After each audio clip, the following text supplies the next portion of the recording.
Oh, we are live. We are live. Yes, we are. Hello, everyone.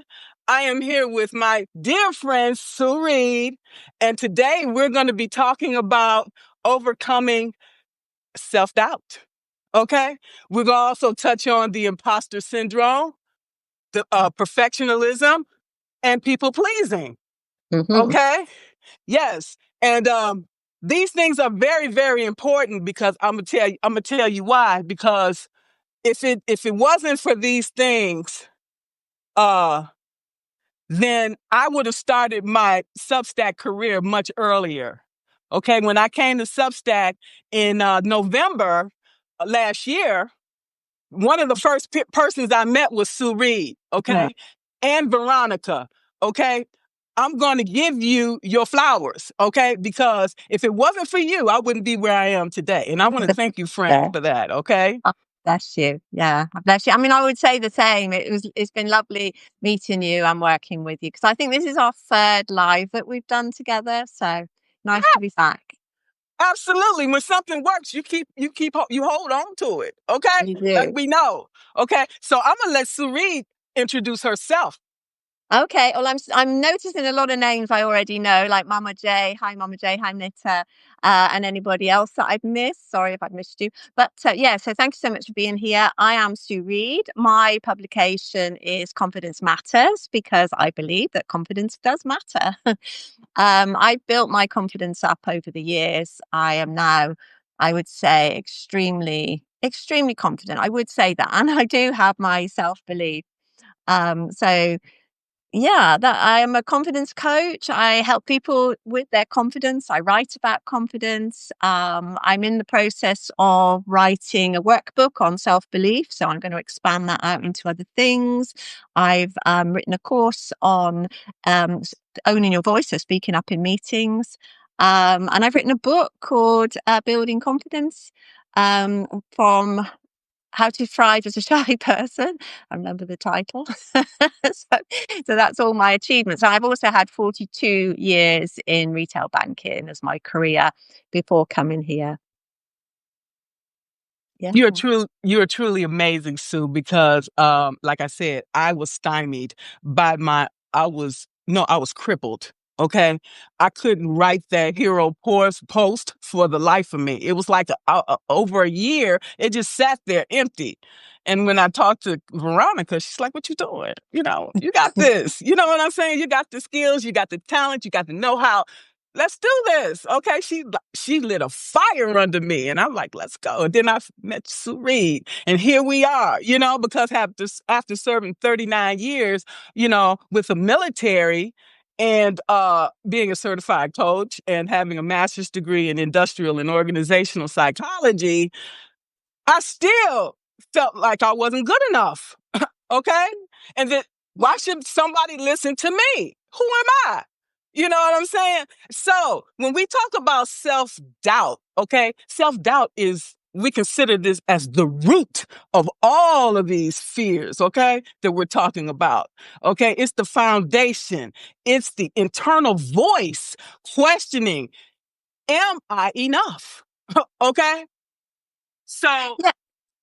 Yeah, sorry, I was talk going to to us say, about I that. mean, when you listed off your qualifications then, a couple of years ago, I would have thought, oh my God, I can't speak to this woman. She knows she's qualified. I'm not. She knows so much more than me. So you're saying you're not good enough. I'm thinking I'm not good enough. And this is where we are. This is what happens. And I think this is where Substack is so perfect for writers, especially new writers that have never done it before, like me, like you, because there are so many people that we can look at and aspire to be like Veronica, who is, she's up here, isn't she? She knows exactly what she's doing. She's written books. She's public speaking. She's a gold mine. She's brilliant.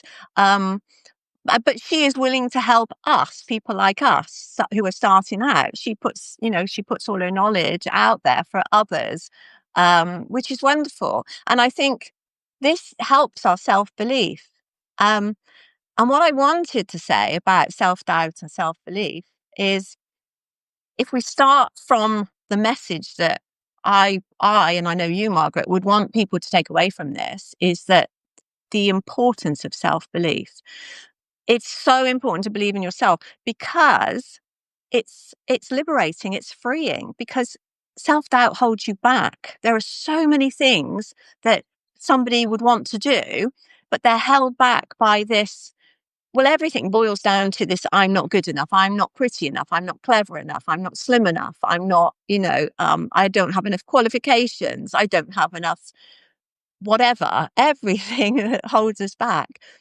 And that leads to procrastination. That leads to perfectionism, which really, at the end of the day, are excuses why we can't carry on. Now, they're not excuses, that we've made up. It's our brain telling us that. So, the what I want people to take away from this talk is that self-belief, it lifts you higher, and I hope you can hear it in my voice.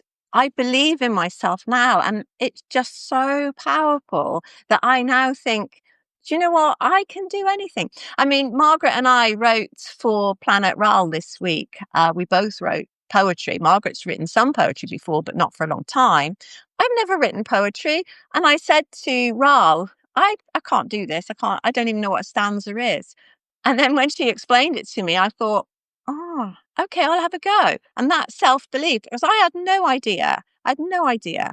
But I thought, okay, let's just have a go. And once you let go of that doubt and start doing it, it just does itself. It comes out.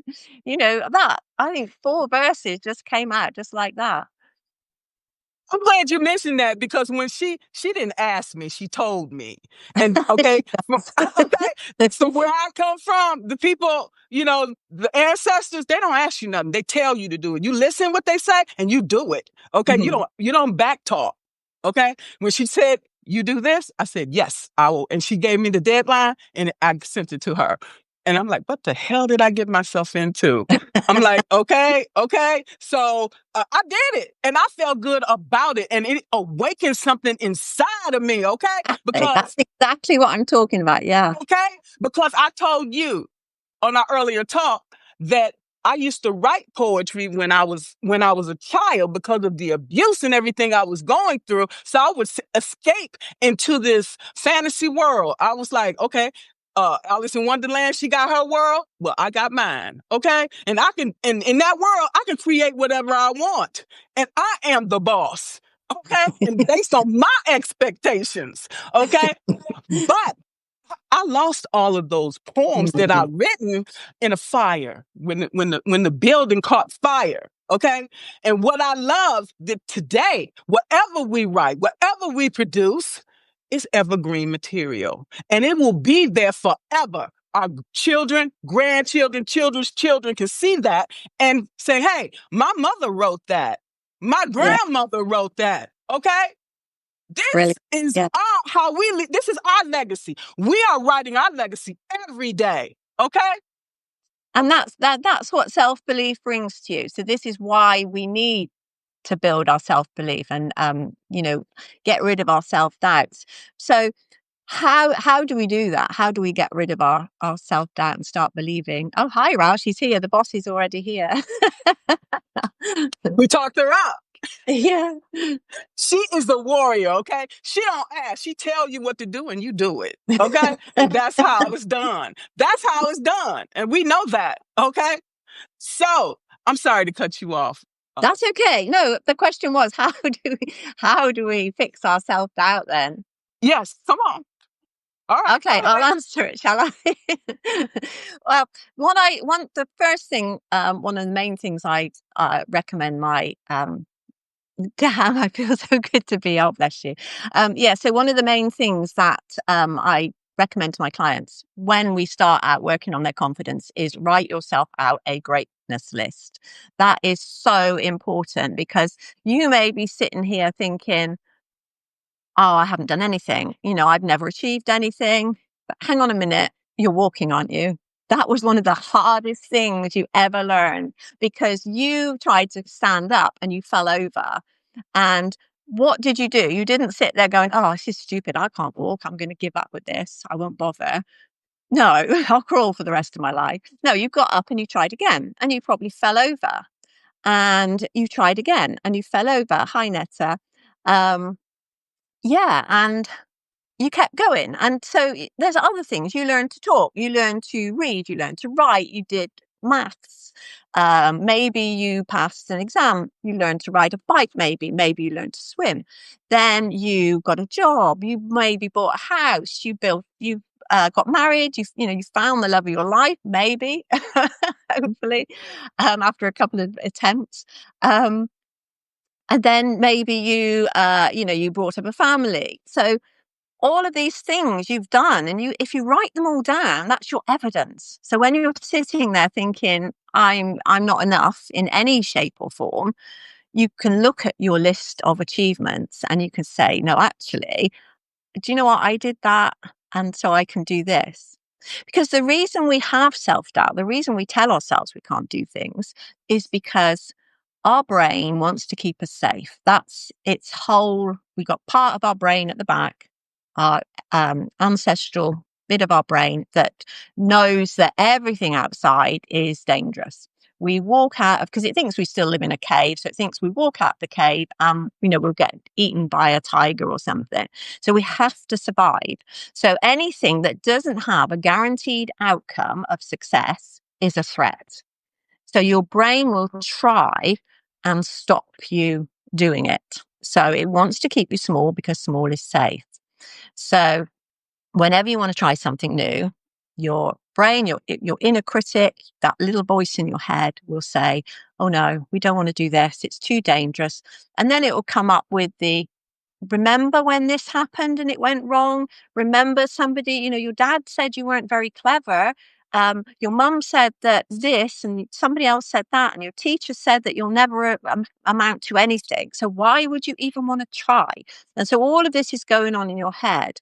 Um, and so to get over that, we need to be telling ourselves, our brain, our inner critic, that actually this is okay. I can do this. I'm going to give it a go.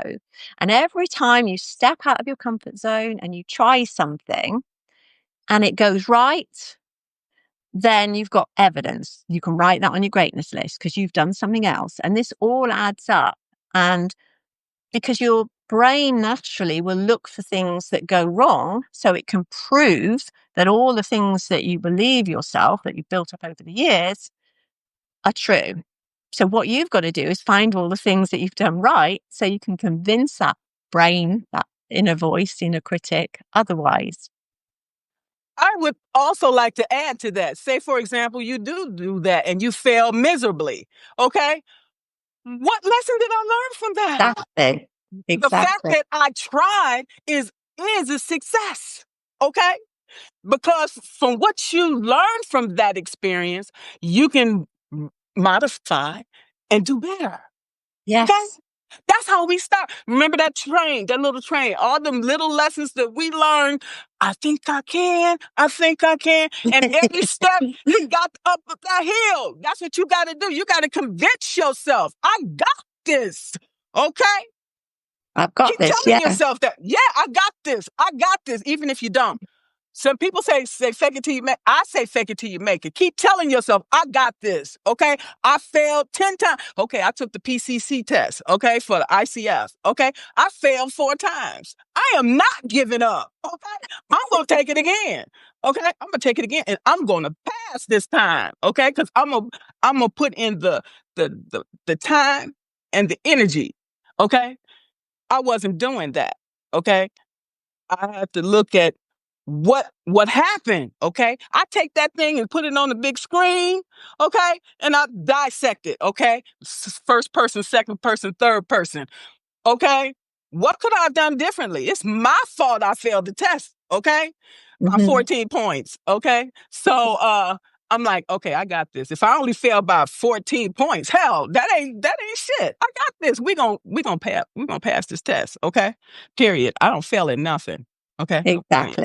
And, Exactly. and that's the attitude you got to have. Okay. I Yeah. don't care how many times you fail. Get up. If you fall, you ain't going to lay there on the ground and just wallow in this depth of despair. You're going to get the hell up. Get the hell up. Brush yourself off and keep walking. Okay. Yeah. Because you're not the only one that failed that shit. and you won't be the last. No, and Okay. that's it as well. That's another thing, comparison. So comparison is another issue of self-doubt. When we doubt ourselves, we are looking at everybody else. But instead of looking at everybody else to prove that we are the same as everybody else, that we're as good as they are, we look at them and think, oh, hang on, he's got 1,000 subscribers. I've only got 900. So he's doing better than me. Um, she's got this. I've got that. Like, you've got your master's degree. I didn't even go to university. Does that make you better than me? No, it doesn't. Maybe at some things, but maybe I can do other things that are better than you. Because we've all got our unique talents. We're all the same, but we're different. We've got different talents. Some people are more intelligent than others. Some people can um, do skills that other people can't do. I can't play a musical instrument. I got as far as a recorder. I didn't get any further. I never learned to play anything. But some people can, do all sorts of instruments. But maybe they can't make an amazing cake, which I can make. Maybe they can't make bread, which I can make. So we're all different. So what you must do, or try not to do, is try not to look at other people and think what they've got that you haven't, but where are they on their journey? Where are they in compared to you, and how do you get where they are? So how do I get to that, and model yourself on them rather than competing against them. I'm going to be honest. I am a competitive person. Okay. That is part of my nature. And I use that as fuel and strategy to get to where I want to Good, go. which is Let's good. keep it real. Let's keep it Yeah. real. Okay. Yeah, but you're not looking at other people and saying, "I'm useless because they've got 10 more subscribers than I." Oh, no, no, but honestly, we all get caught up in the numbers Oh, sometimes. yeah. Sometimes Yeah. we get And down. It's there's like, nothing wrong with that. There's nothing wrong with that. When you beat yourself up because you haven't got what you want, that doesn't help anybody. I mean, my father, as I've said loads and loads of times, he brought his children up to be winners. We had to be first. There was no such thing as second place. Second place is the first loser. okay. That's my dad's mentality. So you have to, which that was in some respects has motivated me because I've done well in my career. I do aim high because of that, but it also filled me with self-doubt as well because I wasn't the main reason. My core belief was I'm not as clever as my sister. I'm not as pretty as my sister. That is my core limiting belief that I had to dissolve so that I could move forward finally. Well, I agree with you because my father taught me, you got to be the best at everything. Ain't no fucking way you can be the best at everything. Okay? Period. I tried that and I burnt out. Period. Mm, From the mm, front, from the back, I burnt out. I'm like, I can't, it's unsustainable. Pick, okay, what am I good at? What am I passionate about? That's what I'm going to work on. All yeah, that other shit, let it go. Okay? yeah, Period. It's too much. That's why, okay, I have to get the associate's degree. I have to get the bachelor's degree. Now I have to get the master's degree. And $80,000 that I owe to the student loan, was it worth it? I don't know. I did it for personal satisfaction, okay, to say I got this, okay, because I suffer from imposter syndrome, perfectionism, people pleasing, and self doubt. And after I got all of that, I still felt like I was still not enough. So what the hell did I get all that for? yeah, Oh, so I can compete in the workplace, or I can, compete with all the other people out there that are coaches and, you know, in the crowded space.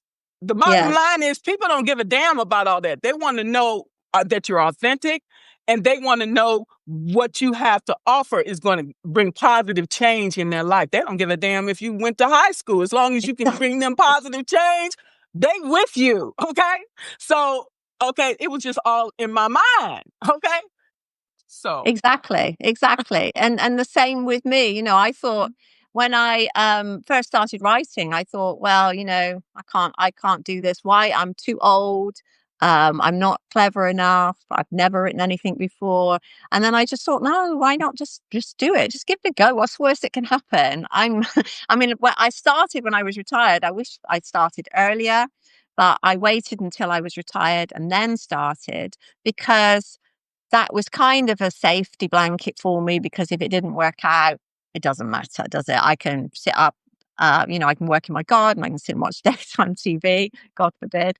But I didn't. I got on with the writing and it's like a second career now, but not one that where I have to work the 9 to 5 and answer to anybody else. I would not want to go back to doing what people tell me to do. Um, Okay, those days is over. Absolutely over. Yeah, not going back to that. Not for nothing. And Okay, if you offered me twice my salary, I was making 130,000. Most of that I made my career, but it was killing me. I walked away. I'm like, you can have this shit. mm, Okay, mm, all money ain't good money. I feel good now. yeah, I felt like I was near death. yeah. No, you can have it. And I mean, that's the other thing about self-doubt because it does all, like I said at the start, it all boils down to this I'm not good enough. And we'll talk about that in a second because, I've got my thoughts on good enough. But I lost my train of thought now I do this. It's Yeah, all so good. so what was I saying? Sorry. Whatever you want to say. So well, you weren't listening. I'm um 63, so No, that's what I was going to say about salary, about how much you earn. At the end of the day, that's another thing with self doubt that you think, I've got to have this, I've got to have that. I've not made it until I'm earning X amount. I've not made it until I'm like the CEO. I'm in the C suite. I've not made it until I've got the big house, the fancy car. But actually, you can live on very little as long as you can pay your bills and live a comfortable life. That's really all you need. All the rest is just like the icing on the cake, isn't it? But you don't need that icing. The cake tastes the same without it. Um, I'm gonna Carry on. tell you. Yeah, I'm gonna tell you. You're right because when I went to Iraq, okay, I couldn't bring none of my stuff, okay, because you living in one of like those trailers, Yeah, okay. In that trailer, it's like maybe have 10, 12 units, okay. When I was in Iraq, that's why I didn't go to Afghanistan. Anyway, I had my own bathroom inside of my room, okay. I had a little studio. I was blessed to have it. I had a little TV. I had my little refrigerator, and I was happy, okay. And because the more shit you got, the more stuff that you have to maintain. Okay, and yeah, it's the more stuff that you have to spend money on. Think about it. More simply you live, the less stress and the more money you keep in your pocket. Okay, live simply. When you go overseas, when I went to China, okay, they live real simply there, real modest homes, and I'm like, damn. You can just barely walk through there. But you know what? When you go through there, this peaceful, it's harmony, they're happy, you know. And so mm, it's like when you and then they look at us like we got to supersize everything, okay? yeah, We got to get, Rolls Royce this and Rolls Royce that. We gotta keep up with the Joneses, but there's a cost associated with that shit. Okay, mm, when the tax bill come, like holy shit. Okay, when you live in this luxurious lifestyle, nothing wrong with if you can afford it, but it's over excessive. It's over. We are overdo shit. For what? I mean, especially when you see how other people live and like, damn, I could take that money that I'm doing all this crap. I can save it. I can put it into something to yeah, make something. You see yeah, what I'm saying? yeah, yeah, yeah. Exactly, exactly. So let's go back to the not good enough then, because this is something that I've been thinking about a lot because, growing up thinking that I wasn't good enough, and I come across so many of my clients, well, in fact, all of my clients in some shape or form, the ones that want to lose weight, the ones that have started a new job and having imposter syndrome, the ones that procrastinate, the perfectionism, all of this, it all boils down to somewhere somebody made them think that they're not good enough. And that turned into a belief, and their brain just kept looking for different ways that they weren't good enough. So, oh, you've dropped a cup. That just shows how useless you are. You can't even hold a cup, blah, blah, blah. Um, but let's break it down. Good enough for what? Good enough for who? What does that actually mean? It's based on somebody else's perceptions, Yeah, okay? Everybody has their own perception and their own expectations, okay? That's the first thing. We put unrealistic expectations on ourselves, and other people put them upon us, yeah, okay? They are forced on us. Let's call it like it is, okay? Let's talk about the origin of these things, okay? Part of this is conditioning from childhood. Let's yeah. keep it real. Okay, when I was a child, okay, most people know that my mother was schizophrenic and had to give me up because she couldn't keep me mentally. She couldn't keep me, so I had to go live with my my abusive narcissist father, who was a minister of all fucking things. Mm, Okay. So he used to tell me, "You're gonna be like your mother." Okay. And I wanted to tell him, well, why did you mess with her if you knew she was mentally unstable in the first place? So I really had a lot of resentment towards him. mm, And he would tell me all of these things. You're never gonna be nothing, and would tell me why. And so these things, we internalize these things, okay? And then things that other people tell us, when you're going to school, how kids are very cruel, and they tell you things, and because when I was came to live with my father, my last name was Foster. So, I used to get all kind of names and everything. And so, my brothers, I'm just by myself here. So it's like I don't know what to do. Okay. So you internalize all these things. And that's why I still suffer from this crap today.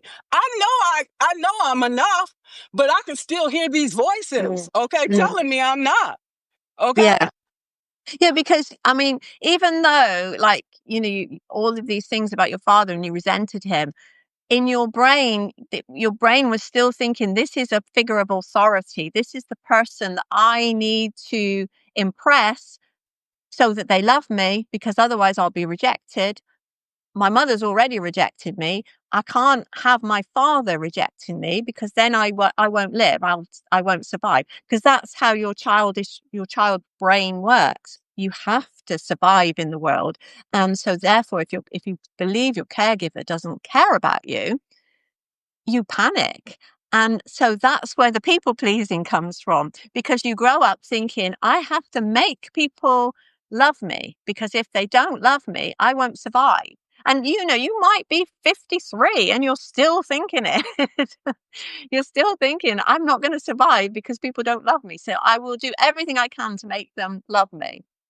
I'm glad you brought that up, because that's the reason I got pregnant at 14. My mother rejected me. She didn't want nobody to know she had a daughter. Okay, have to live with that. Then your fucked up father, who is a minister.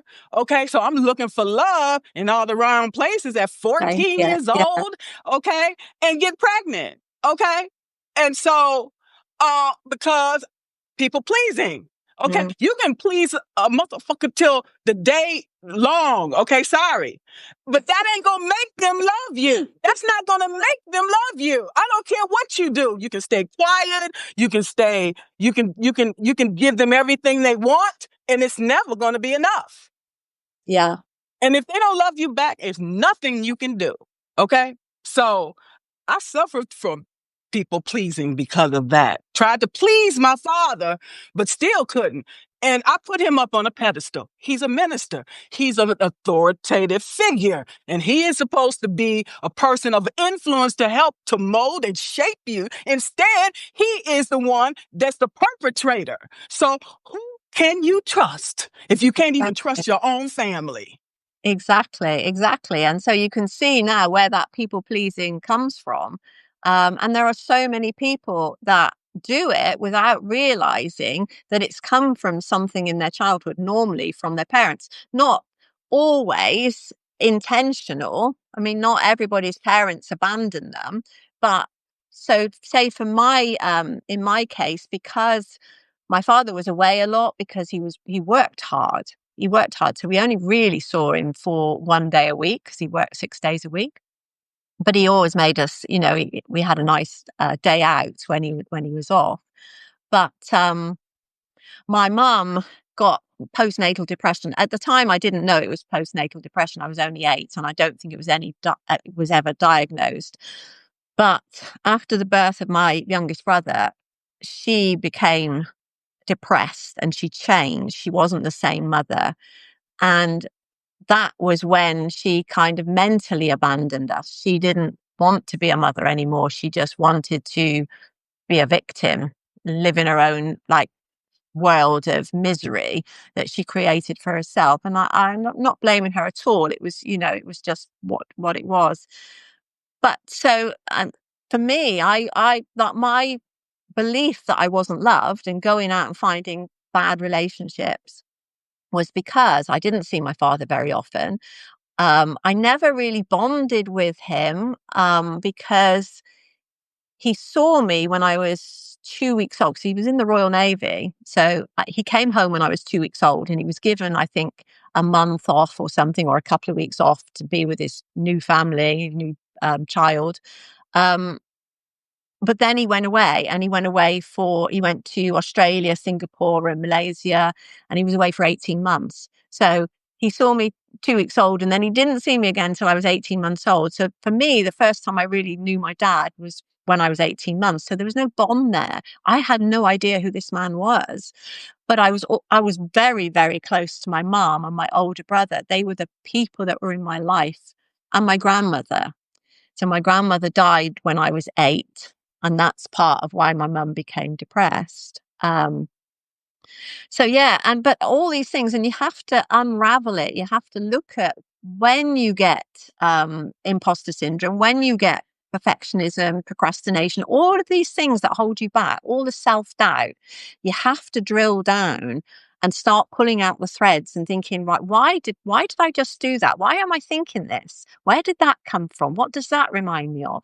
And that will take you back. And work with a coach if you need to, with a life coach or a therapist or counselor, but somebody that can help you, because you can dig into it and you can find out where that started, and then you can start unraveling it, and you can work out, right, how do I move forward? What is it that I need to release?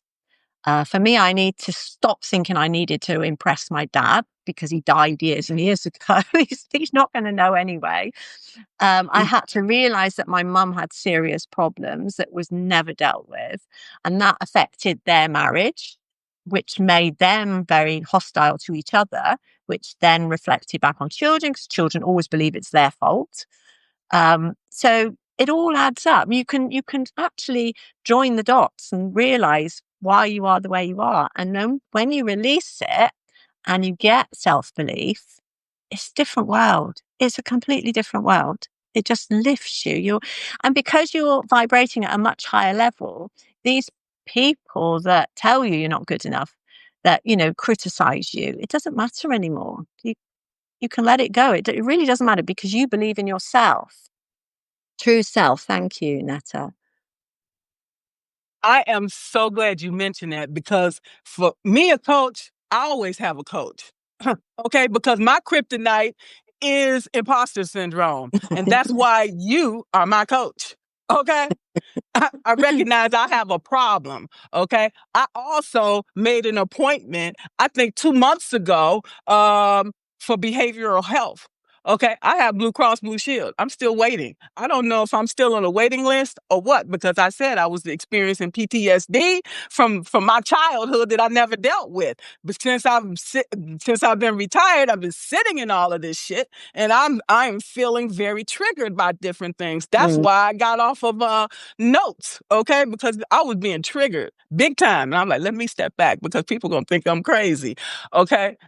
And it is what it is. So we need to recognize things and we need to act accordingly, okay? And then you talked about criticism and comparison, okay? That is also the roots of this, okay? We have to stop comparing ourselves to other people because we are unique. None of us are the same, okay? Sue, She got 10,000 followers. Okay. Okay. I got I 600. wish. I wish. I'm just saying, does that make her better than me?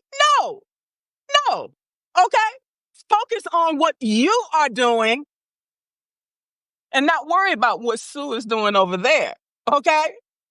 And then you build and you will grow too to get to get to 10,000. Okay. Because the time you taking to worry about what Sue doing, your own shit is being is undone. Okay. Yeah, yeah, and all you have to do, I mean, this Sue, whoever she is, she's really good, isn't she? Yeah. So you go to this Sue and you say, Sue, how did you get your 10,000 followers? I need to know. I need to get there. I'm trying to get there. What idea, what ideas have you got for me? And most people will help you. Most people will give you their advice. Ral is saying, this is good therapy for me. True identity. Oh, bless you. Thank you. Thank you.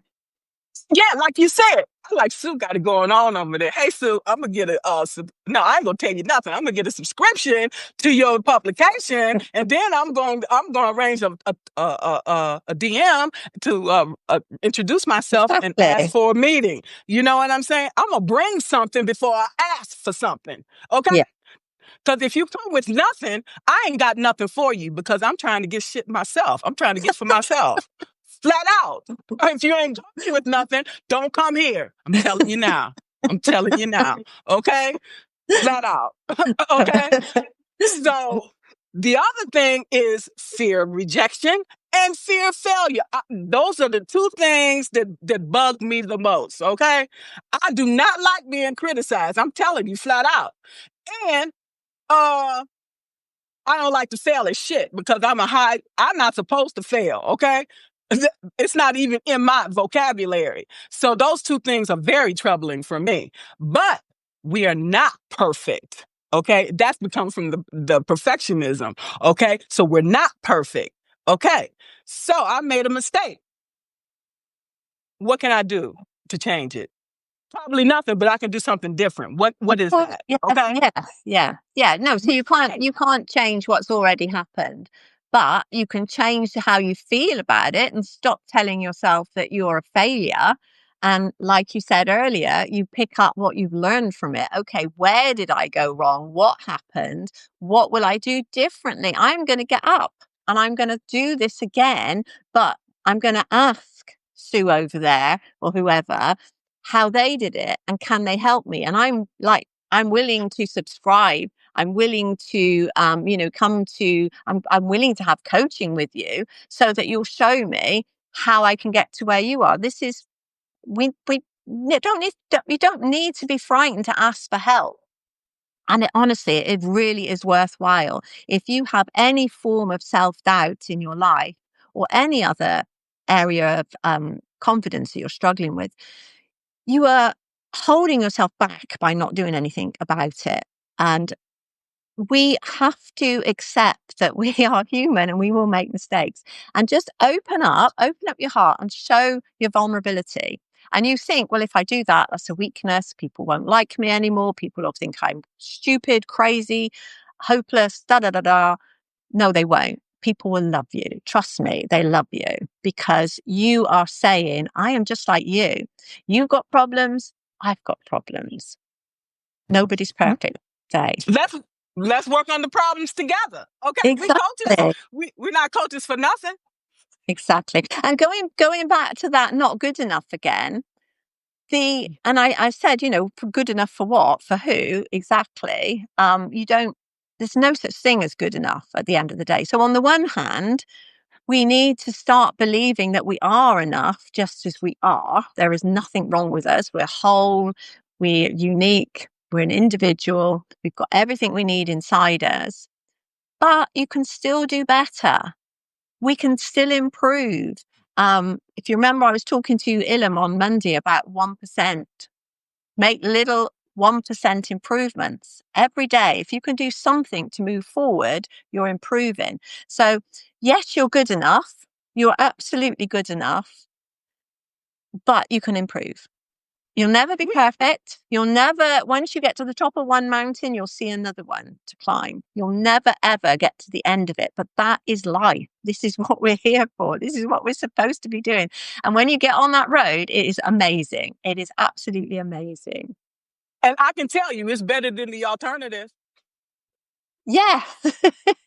Okay. So, yeah, so Netta's saying no matter how perfectly pretty people make themselves look, is there more to that? No. Okay. Yeah. So, but yeah. So many people do so, young people particularly do so much to themselves to try to change um, their image when they were beautiful anyway. They didn't need to make some changes. Just the way you are. And all this Absolutely. crap that we mind, okay? When we leave this world, you can't take none of that shit with you, okay? So you better stop buying shit and enjoy life. Okay? Exactly. Exactly. That's right, because yesterday is gone. Tomorrow's not promised. All we have is today, this moment. What can you do to make a difference? Okay? Do anybody out there have any questions at all? I see some comments. Yeah. Any questions? Does anybody suffer from any of those? Procrastination, perfectionisms, anything like that? Imposter syndrome, thinking they're not good enough. It can't just be me and Margaret. I tell you, I suffer from it, okay? That's why I got a coach, okay? You my coach, all right? And I'm still waiting to get a therapist, okay? I have to do an interview to make sure that we're a good fit before I work with her, period. Right. Yeah. Okay? Yeah. And that's another thing. If you're dealing with trauma from the past, that is not coaching. That is therapy. And that's where you should be. Okay? And that's where I want to be. So I can cut the trauma. I can leave that shit behind because it is impeding me from reaching my goal, becoming my best self. How can I come my best self? Is to get help. Okay? Absolutely. Period. Yeah. Okay? Yeah. So Netta says, yeah, yeah. I think she meant all of the above. She just put yup. Brandon, one of my favorite names, Brandon. I like that. Definitely imposter syndrome and comparison. Yeah, they do go hand in hand. Yeah. And also with the people pleasing. So what I would like to say, self-doubt questions worth and ability. Okay. Perfectionism overwork to prove value. Okay. Which still may not work. Because if somebody don't believe in you, I don't care how much you do, it ain't gonna make a difference. That's why I walked away from that job. People pleasing is seeking validation from others. Seek internal validation. That is much better. And that's going to ground you and keep you on track, on your path to greatness. Okay. And also, when you think about, we were saying about the greatness list. And by the way, Brandon says it's difficult not to compare. Yes, it is. But this is your choice, Brandon. You are choosing to compare. You need to be able to say to yourself, well, I would say you should say to yourself, I'm not going to compare anymore. What you're doing over there has got nothing to do with what I'm doing over here. I'm going to follow you so that I can learn from you, but you're not better than me. And this is what you need to keep telling yourself. Nobody is better than you. What were we just saying, Margaret? I was about to say something. It went out. No, it's all good. So we just keep it moving. Okay. Then I wanted to say that imposter syndrome dismisses achievements and make you feel like a fraud. Okay. So what we need to do is address each of these things because I suffer from each and every one of them, period. And I'm always battling with myself. Get back on Substack. Write that article. Go ahead and do that video because I was so nervous this morning. I'm like, oh my God, if Sue says she want to cancel, I'm okay with that. Okay. Why would we do that? Why would we want to cancel? My mind is saying that because I was nervous and I didn't know how I was going to show up. But every time I'm worried, nervous, everything comes out good. And I'm gonna give you an example. Barbara Streisand suffers severely from stage fright, So she has to go through a bunch of things before she get on stage. Okay. Absolutely. Yeah. Yeah. And I mean, Robbie Williams, the UK singer, he's sick every time he has to go on stage. Yeah. He's made millions with his records. Um, Lots and lots of people. I wrote about Beyonce, who has to become, or she doesn't anymore, but initially she had to become Sasha Fierce. So she had to adopt a different identity. So this is the fake it till you make it, so that she could step on stage, because then in her mind it wasn't, she was um, separating herself from the person standing on the stage. That was Sasha Fierce. It wasn't her, but it was her. And as she built up her confidence, she could then go out as herself. But Beyonce, you look at Beyonce and you think, God, she's confident, but she never was. Same with Adele. There's so And many.